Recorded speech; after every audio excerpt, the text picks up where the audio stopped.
हमने अनेक बार कहा है कि एक आरोपी का पुलिस आईओ से बड़ा मित्र कोई दूसरा नहीं होता। जब भी कोई आरोपी बरी होता है तो उसमें पुलिस आईओ से बड़ा योगदान किसी भी अन्य का हो ही नहीं सकता है, और यह अनुभव पर आधारित बात। आज हम एक ऐसी ही कथा आपके सामने लाने वाले हैं जिसमें पुलिस आईओ ने आरोपी को वह केस जिता दिया।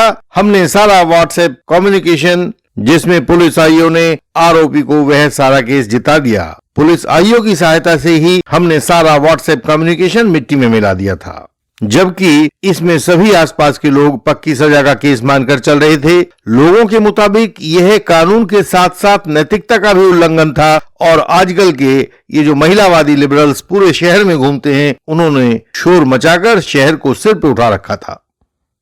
इस केस में आरोपी कमल पर आरोप लगा था कि वीना और कमल की सगाई टूट जाने के बाद फिर वीना ने रमेश के साथ शादी कर ली थी। आरोप के अनुसार इसके बाद कमल ने वीना और रमेश को व्हाट्सएप मैसेजेस भेजने शुरू कर दिए थे, जिसमें कमल ने वीना के साथ बिताए गए अपने अंतरंग पलों का चित्रण किया था। वह कैसे क्या करता था, कहां कहां करता था, वो तमाम बातें उन मैसेजेस में दी गई थी। इन्हीं व्हाट्सएप मैसेजेस में कमल ने रमेश से कहा था कि कुछ पैसे ले लो और वे पल उसको दोबारा से जी लेने दो। यानी कि एक तरह से देखा जाए तो कमल पैसे देकर वीना के साथ वही अंतरंग पल फिर से जीने की परमिशन रमेश से मांग रहा था। रमेश जो उसका अब मौजूदा पति था। इन्वेस्टिगेशन के दौरान वीना ने उन सब मैसेजेस के स्क्रीनशॉट पुलिस को दे दिए थे, सर्टिफिकेट साथ लगा दिया था। महिला को क्रॉस करने का जिम्मा इंडियन लीगल सिस्टम के ऊपर था। हमारा सीधा सा कथन है कि यह बात अपराध तब बनेगी जब प्रोसिक्यूशन इसे कानून के विरुद्ध होने का सबूत दे पाएगा। प्रोसिक्यूशन इसे कानून विरुद्ध तब तक साबित नहीं कर पाएगा जब तक कि इंडियन लीगल सिस्टम आरोपी की रक्षा में खड़ा है। हमारा एक ही कहना है, आप कोई भी आरोप लगाओ, हम उस आरोप को नष्ट कर देंगे, अपने आरोपी को बचा लेंगे, और हम ऐसे वैसे नहीं बचाएंगे, कानून के मुताबिक बचा लेंगे। There is no perfect allegation against a client of Indian legal system. आप भी देखिएगा, हम प्रोसिक्यूट्रिक्स का क्रॉस आपको दिखाते हैं कि हमने उसको कैसे क्रॉस किया। आरोप था कि आरोपी कमल महिला वीना व उसके पति रमेश को गंदे अश्लील व्हाट्सएप मैसेजेस भेजा करता था। हमने सवाल पूछा। पहला सवाल, यह बात तो सही है ना कि जैसे मोबाइल से एसएमएस भेजे जाने पर उस सर्विस प्रोवाइडर कंपनी से एक नोडल ऑफिसर आकर तस्दीक करता है कि मोबाइल फोन ए से कोई एसएमएस मोबाइल फोन बी पर भेजा गया, क्या इसी तरह से व्हाट्सएप मैसेजेस के भेजे जाने के लिए क्या पुलिस आईओ ने आपके सामने व्हाट्सएप कंपनी के किसी गवाह का परीक्षण किया था? सवाल थोड़ा सा बड़ा था, लंबा था और कुछ कॉम्प्लेक्स भी था। इस पर कोर्ट ने कहा कि यह सवाल जटिल हो गया है, इसको आसान भाषा में पूछिए। तो हमने उस सवाल को बदलकर नीचे वाला सवाल पूछ लिया, जो अभी हम आपको दिखा रहे हैं। लेकिन हमने पहले कोर्ट से दरख्वास्त की कि सर पहले ऊपर वाले सवाल को नोट करवा दिया जाए, उसके बाद आपकी डायरेक्शन लिखवा दी जाए, क्योंकि यदि भविष्य में कोई ऊपर वाली कोर्ट इस पॉइंट के ऊपर नियम बदलने लगे तो हमारे सवाल को समझ जाए और वैसी ही डायरेक्शन दे। और यह कोर्ट का बड़ापन था कि उन्होंने हमारी बात मानकर इसे नोट करवा दिया। हमने गवाह से दूसरा सवाल पूछा जो बदल कर पूछना था। हमने पूछा, क्या यह बात सही है कि आपने व्हाट्सएप कंपनी के किसी प्रतिनिधि से यह बात कभी भी वेरीफाई नहीं करवाई है कि आरोपी के फोन द्वारा आपके फोन पर कभी कोई व्हाट्सएप मैसेज भेजा गया था? वह बोली, हम कैसे करवाते, ये तो पुलिस ही करवाती। हमने उसकी बात पर ध्यान न देते हुए अगला सवाल पूछा, अच्छा यह बता दीजिए कि क्या पुलिस आईओ ने व्हाट्सएप कंपनी के किसी प्रतिनिधि से यह बात कभी वेरीफाई करवाई थी? वह हमारे पैंतरे नहीं समझ रही थी। उसने कहा, मुझे तो नहीं लगता, पर वही बताएगा पुलिस वाला ही कि करवाई थी या नहीं करवाई थी। और यह डिफेंस काउंसिल के लिए सबसे प्रोडक्टिव आंसर होता है कि कोई गवाह अपना उत्तर पुलिस आईओ पर टाल दे, क्योंकि जब पुलिस वाला आएगा तो रिकॉर्ड से बाहर नहीं निकल पाएगा। जो भी रिकॉर्ड पर लिखा हुआ है वह उसकी सीमा रेखा है, और हम सारी बातें बड़े आराम से आरोपी के पक्ष में करवा लेंगे। तो इस महिला गवाह ने हमें हमारा पहला गोल्डन पॉइंट दे दिया था। इस केस में पुलिस आईओ ने आरोपी का फोन जब्त नहीं किया था, तो हम इसका फायदा अपने केस में लेना चाह रहे थे। हमने सवाल पूछा, क्या यह बात आपकी जानकारी में है कि पुलिस आईओ द्वारा जांच के बाद भी आरोपी के मोबाइल में ऐसा कोई मैसेज नहीं मिला है जो उसके मोबाइल फोन द्वारा आपके मोबाइल फोन पर भेजा गया हो? उसने जवाब दिया, उसने ढूंढा नहीं होगा, वरना मैसेज तो बहुत सारे मिलते।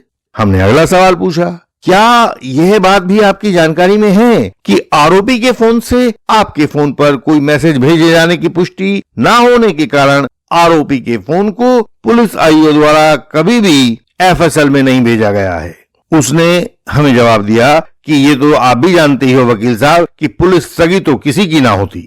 हमने अगला सवाल पूछा, मेरा कहना है कि आपके ये सारे मैसेज केवल कंप्यूटर एप्स और सॉफ्टवेयर की सहायता से बनाकर पुलिस आईओ को सौंप दिए गए हैं। वास्तव में ऐसा कोई मैसेज कभी था ही नहीं जो आरोपी ने आपको या आपके पति को भेजा हो। तो उसने सीधा बनने की कोशिश की। ये गवाह आमतौर से ऐसे ही करते हैं। बोली, हम ते ना आता बनाना, कैसे बनाते हैं? उसने ही भेजे थे मैसेज हमारे फोन में, हमारे व्हाट्सएप पे। हमने अगला सवाल पूछा, मेरा कहना है ये सारे मैसेज प्रिंट आउट्स, फोल्ड और फैब्रिकेटेड डॉक्यूमेंट्स हैं जिन्हें आरोपी को झूठा फंसाने के लिए आपने और आपके पति ने या तो खुद बनाया है या पैसे देकर बनवाया है।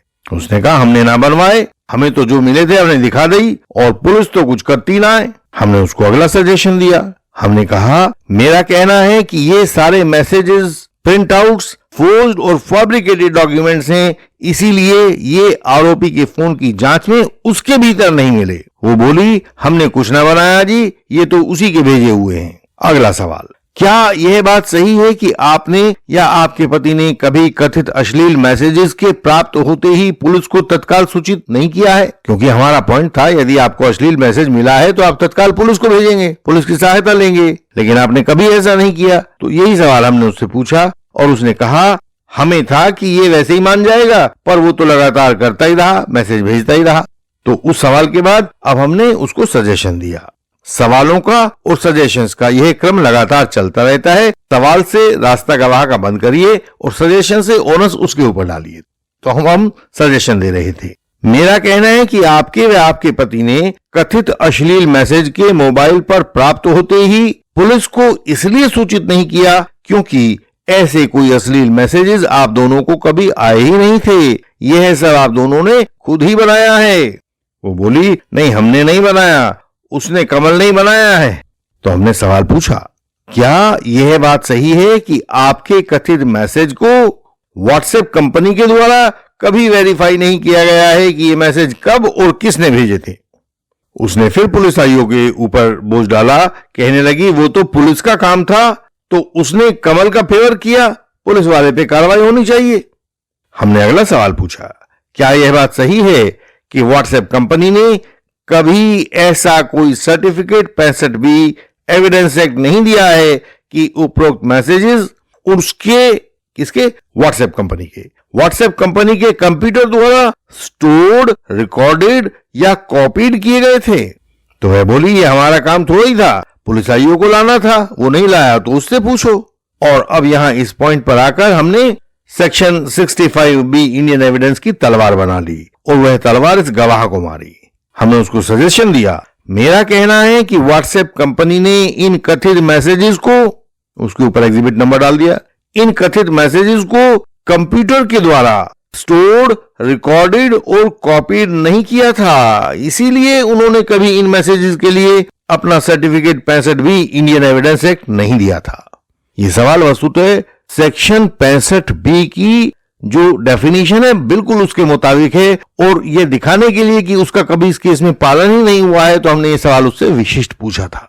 उसने कहा, व्हाट्सएप कंपनी के पास जाना पुलिस आईओ का काम था, वो नहीं गया तो उस पर कार्रवाई होनी चाहिए। इस पॉइंट पर हमारा क्रॉस कंप्लीट हो गया था। हमने जज साहब को बताया और अगले पॉइंट पर जाने की इजाजत मांगी। इंडियन लीगल सिस्टम द्वारा आपको दिया गया क्रॉस एग्जामिनेशन आपको निश्चिंत करता है कि कोई कुछ कर ले, कानूनी रूप से आपका बिगाड़ कुछ भी नहीं पाएगा। मुकदमे में लगने वाला समय तो कोर्ट पर निर्भर करता है, लेकिन परिणाम को बेहतर क्रॉस के द्वारा बदला जा सकता है। यह बेहतर क्रॉस आपको इंडियन लीगल सिस्टम उपलब्ध करवा देता है। आप अपना समय नष्ट ना करें, तत्काल इंडियन लीगल सिस्टम की वेबसाइट को पढ़ें, जानकारी पाएं और हमारे व्हाट्सएप नंबर पर जो सामने स्क्रीन पर दिखाई देता है उस पर मैसेज भेजकर मेंबर बनने की जानकारी पाएं। हम सदैव आपके कल्याण की कामना करते हैं। हमसे सहायता पाने के लिए हमारा व्हाट्सएप नंबर, हमारा ईमेल एड्रेस और वेबसाइट का URL आपको सामने स्क्रीन पर दिखाई दे रहा होगा तथा ये सब बातें हमारी हर वीडियो के डिस्क्रिप्शन में भी होती हैं। समय को गंवाएं नहीं, उसका इस्तेमाल करें। हमारी वेबसाइट पर बहुत महत्वपूर्ण जानकारी को सरल भाषा में पढ़ें। वहां झूठे आरोप या फॉल्स एलिगेशन से बचने के उपाय भी मिलेंगे। इस वीडियो को लाइक करें, शेयर करें और चैनल को सब्सक्राइब करें। बेल आइकन को प्रेस करें ताकि नई वीडियोस आपसे मिस ना हो जाएं। हम आपसे अगले वीडियोस में फिर मिलेंगे। तब तक के लिए प्रणाम।